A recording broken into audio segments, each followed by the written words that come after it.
Good morning, welcome to morning debate. నేను Shivakumar Rokkam. Musi river front project పై తెలంగాణ సర్కార్ పవర్ పాయింట్ ప్రెజెంటేషన్. మూసీని సుందరీకరించి తీరుతామన్నారు సీఎం రేవంత్ రెడ్డి. విపక్షాలది చిల్లర రాజకీయమని ఫైర్ అయ్యారు. మూసీ పవర్ పాయింట్ ప్రెజెంటేషన్ కు బీఆర్ఎస్ బీజేపీ దూరంగా ఉన్నాయి. ఇక ఇవాళ మూసీ తీరంలో కేటీఆర్ ఆందోళన నిర్వహించబోతున్నారు. అసలేంటి మూసీ రివర్ ఫ్రంట్ ప్రాజెక్ట్?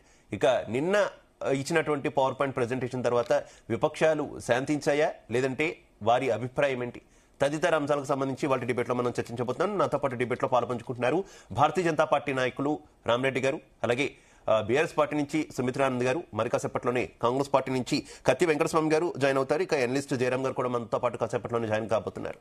ఇద్దరికి నమస్కారం. ముందుగా సుమిత్రానంద్ గారు ఏం చెప్తారు? నిన్న మూసీ రివర్ ఫ్రంట్ ప్రాజెక్టుకు సంబంధించి సీఎం రేవంత్ రెడ్డి ఆధ్వర్యంలో జరిగినటువంటి పవర్ పాయింట్ ప్రెజెంటేషన్, దీని ద్వారా పవర్ పాయింట్ ప్రెజెంటేషన్ ద్వారా అందరికీ ఉన్నటువంటి అభ్యంతరకరమైనటువంటి అంశాల విషయంలో ఒక క్లారిటీ ఇచ్చామని ప్రభుత్వం చెప్పుకుంటున్నటువంటి పరిస్థితి.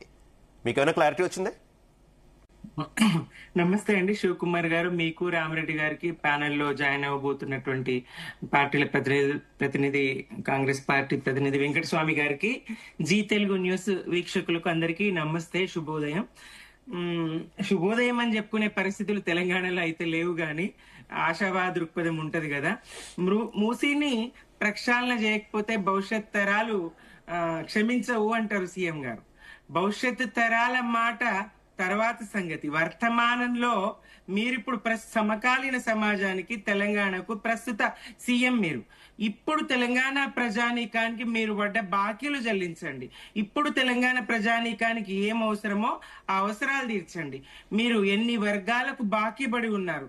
అటు విద్యార్థుల ఫీజు రియంబర్స్మెంట్ లేదు, చెప్పకనే చెప్పిస్తారు ఈ ఫీజు రియంబర్స్మెంట్లు అవసరం లేదు, ఈ విద్యా విధానంలో మార్పులు రావాలని. భవిష్యత్తు సంగతి తర్వాత, మీరు చేయదగ్గ మార్పు తర్వాత సంగతి. కానీ వర్తమానంలో అయితే మీరు బాకీ పడి ఉన్నటువంటి స్కూల్ పిల్లల నుంచి మొదలు పెడితే, ఎస్సీ ఎస్టీ స్కూల్ పిల్లల నుంచి మొదలు పెడితే, మరి బీసీ పిల్లలు, కాలేజ్ విద్యార్థుల వరకు కూడా బకాయి పడి ఉన్నారు. ఏళ్ల నుంచి మీరు వచ్చిన నుంచి చెల్లింపులే లేవు. ఆ చెల్లింపు సంగతి చూడండి. అలాగే 30-40 సంవత్సరాలు వివిధ రంగాల్లో సేవలు చేసి మరి రెక్కలు ఉడిగినటువంటి, పదవీ విరమణ పొందినటువంటి ఉద్యోగుల మీరు పడ్డటువంటి బకాయిలు, బాకీ సంగతి ఆలోచించండి. ఉట్టికెగరలేక స్వర్గానికి ఎగురుతాననేటువంటి ప్రయత్నం ఏంటండి ఇది? ప్రస్తుతం మీరు ఏం చేయాలో, ప్రస్తుతం మీరు ఈ కాలానికి, సమకాలీన తెలంగాణకు మీరు సీఎం, ఇప్పుడు మీరు పడ్డ బాకీలు ముందు చెల్లించండి. రైతులకు బాకీ పడి ఉన్నారు, రైతులకు అబద్ధాలు ఆడుతా ఉన్నారు. అసలు తెలంగాణను కాంగ్రెస్ ప్రభుత్వం పాలిస్తా ఉన్నదా, రేవంత్ రెడ్డి పాలిస్తా ఉన్నాడా, లేదా అబద్ధమే పాలిస్తా ఉన్నదా అనేటువంటి పరిస్థితులు ప్రజల్లో తలెత్తినాయి. రైతు భరోసా ఇచ్చినా అని చెప్తాడు, ఇవ్వలేదు, అబద్ధం. అలాగే బోనస్ ఇచ్చినా అని చెప్తాడు, అది కూడా అబద్ధం. ఇట్లా మీరు రైతులకు గాని, విద్యార్థులకు గాని, నిరుద్యోగులకు గాని, ఉద్యోగులకు గాని మీరు పడ్డ బకాయిలు, తెలంగాణ ప్రజానీకానికి అంతటి కూడా మీరు మీ హామీల మాట ఆ మూసీలో తొక్కండి, తర్వాత సంగతి. మీ హామీలు మూసీలో వేసి తొక్కండి, తర్వాత సంగతి. కానీ మీరు పడ్డటువంటి బాకీ ఏదైతే ఉన్నదో ఆ బాకీలను ముందు చెల్లించే ప్రయత్నం చేయండి. భవిష్యత్తు సంగతి దేవుడు ఎరుగు, భవిష్యత్తు సంగతి వచ్చే పాలకులు ఎరుగు. వర్తమానంలో కాకుండా మీరు ఏం మాట్లాడుతా ఉన్నారు, ఏం చేస్తా ఉన్నారు? 1,50,000 కోట్లతో ఈయనే ఇదివరకు చెప్తారు 5,000 కోట్లతో గాంధీ విగ్రహం ఏర్పాటు అంటారు. కాదు 60-70 కోట్లతోనే అంటారు. ఎన్నిసార్లు నేను ఇందాకే చెప్పాను, అబద్ధమే. కానీ సుమిత్రానంద్ గారు, మీరే అంటే విపక్షాలు, మీరంటే మీరు కాదు, విపక్షాలు దుష్ప్రచారం చేస్తున్నాయి కావాలని. అందరూ కలిసి రావాలి ఈ ప్రాజెక్ట్ ని పూర్తి చేయడానికి. ఇది పూర్తిగా అభివృద్ధి ప్రాజెక్టు మాత్రమే. అలాగే పేదలకు ఏ ప్రభుత్వమైనా దూరం చేసుకుంటుందా? పేదలకు దూరం చేసుకుంటే ప్రభుత్వాల మనుగడ ఉంటుందా?